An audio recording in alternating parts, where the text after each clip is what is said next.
Muito bom. E eu nem lembrava que era tão bom assim, porque fazia muito tempo que eu já tinha Aham. lido. Só que eu não sei como é que ele tá em rede social hoje. O que eu sei é que, na minha opinião, ele tá melhor do que o Kiyosaki. Porque o Kiyosaki fala muita coisa em rede social, ele tá prevendo uma crise a cada mês. E acaba perdendo um pouco, né, o punch que ele tinha. É, o Tem Kiyosaki, que é ele prevê o apocalipse todo dia, né, mano? Exato. Até no Twitter, outro dia, ele postou um negócio lá. Fiz até um vídeo com base no que ele tinha postado. Ele falou: o mercado vai cair agora em outubro. O mercado só subiu. Bitcoin subiu pra Você leu, cacete. assim, só um fake dele? O livro? Do Robert O... Kiyosaki? Não, eu li o Pai Rico, Pai Pobre. É, Ele livraço. escreveu vários depois, eu É. não li os outros. Tá, que ele fala um pouco E disso até também. alguns, né? Mas não todos. Mas o Kiyosaki, como ele tá errando muito, ele acabou perdendo um pouco do brilho que ele tinha antes. Até tinha um comentário no Twitter dele que eu achei muito bom, assim, muito sincero pra ele. Falou: cara, você escreveu um ótimo livro de finanças pessoais, só que agora você tá prevendo um apocalipse a cada mês. Sim, Segura a onda. sim. Então, o T. Harv Eker, eu acho que ele deu uma sumida um pouco, assim, de rede social. Até os eventos que eles faziam, acho que por conta da pandemia eu não vi mais. Mas já tinha perdido também um pouco daquele hype que teve lá em 2016, 2017. Sim. Acho que a dinâmica de rede social acabou criando muita concorrência pra eles. Mas o livro em si, eu acho ótimo, cara. Eu também. Até quando você falou esse negócio de ver as metas no papel, eu lembro que no meu treinamento eles mandaram fazer a mesma coisa. E o número na época foi 1 milhão. Porque era o que eu Aham. queria ter, né? Era o objetivo de número redondo mais próximo, assim. E quando eu falei, né, pra Malu quanto eu queria, meu número era maior que o dela, inclusive. Sim. Aí logo depois o palestrante, ele falou uma frase que tá no livro aqui. Se um carvalho de 30 metros tivesse a mente de um ser humano, cresceria apenas 3 metros. É verdade. Porque ele ia pensar: não, já tá bom com 3 metros, não queria até 30. Eles começaram a falar: você tem que crescer o máximo que você puder crescer. Quando você fala, você foi em 2017, foi em 2016, a gente pega, né? 5 anos depois, no meu caso, 4 no teu, esses números hoje ficaram pequenos pra gente. É até um conceito que ele bota aqui no livro, o termostato financeiro. Ele Sim. fala que cada pessoa tem um termostato. Então você pega o George Friedman, o termostato, ele tá alinhado pra bilhões. Sim. Se esse cara, de repente, ele perdesse tudo e ficasse só com 50 milhões, ele ia julgar um fracasso total. Sim. Pra muita gente, 50 milhões é um negócio que é levar o termostato de 100, Sim. porque é um número totalmente real. Então lá eu vi, eu tenho que reajustar meu termostato financeiro, porque pra chegar a 1 milhão, bastava continuar fazendo o que eu já tava fazendo. Não tava tão longe assim mais naquela época, eu já tinha uma visibilidade que não ia demorar tanto tempo. Com rendimento, né, com investimento. Agora, pra ter números maiores, não era só melhorar aquele processo, era fazer algo novo. Então, quando o meu termostato mudou, que eu falei: vamos fazer uma nova, fazer extra.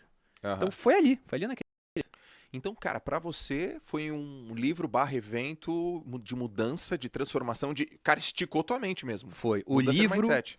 lá em 2007, foi muito bom, porque ele não fala em como investir, mas ele já te dá uma sugestão de orçamento, já fala que tem que investir, tem um arquivo de riqueza onde ele diz que os ricos administram bem o dinheiro, Sim. as pessoas de mentalidade pobre não, que os ricos colocam dinheiro pra trabalhar duro pra eles, enquanto a pessoa de mentalidade trabalha duro pelo dinheiro. Então aquilo mexeu com a minha cabeça, eu falei: tô no caminho certo. Certo. E em 2016 foi uma outra chave que mudou, que foi: olha, só de poupar parte do salário e fazer coisinhas pequenas não vai dar certo. Precisamos de alguma coisa maior, de uma big Sim. idea. Sim. Aí as palestras. Porra, animal, cara. Muito bom.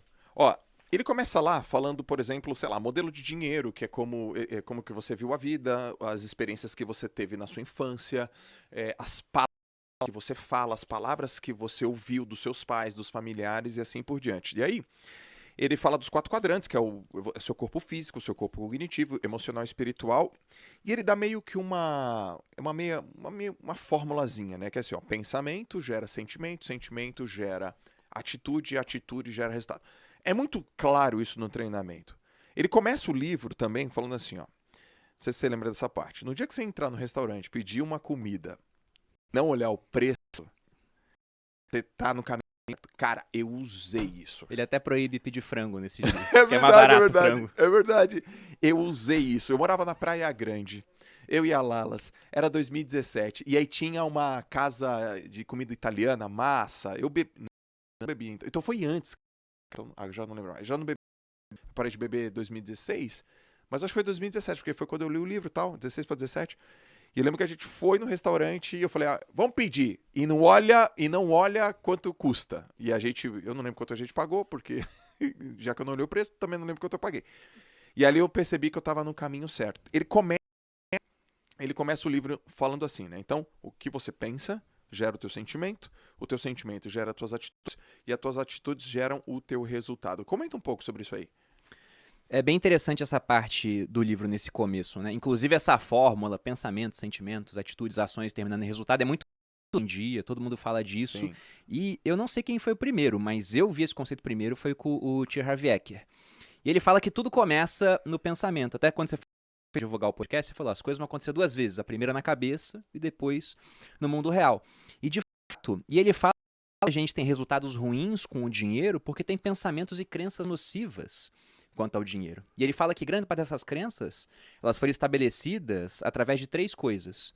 Uma programação verbal, então aquilo que você ouvia as pessoas do dinheiro, e raramente você tem contato com pessoas ricas que entendem o jogo do dinheiro. Você tem contato com o pessoal que está na classe média ou mais baixo do que isso, então geralmente o pessoal usa o dinheiro, aprendeu a usar, mas nunca estudou direito sobre como ele funciona. Então não costumam ser opiniões muito positivas. Além disso, você tem os exemplos, que é o segundo ponto.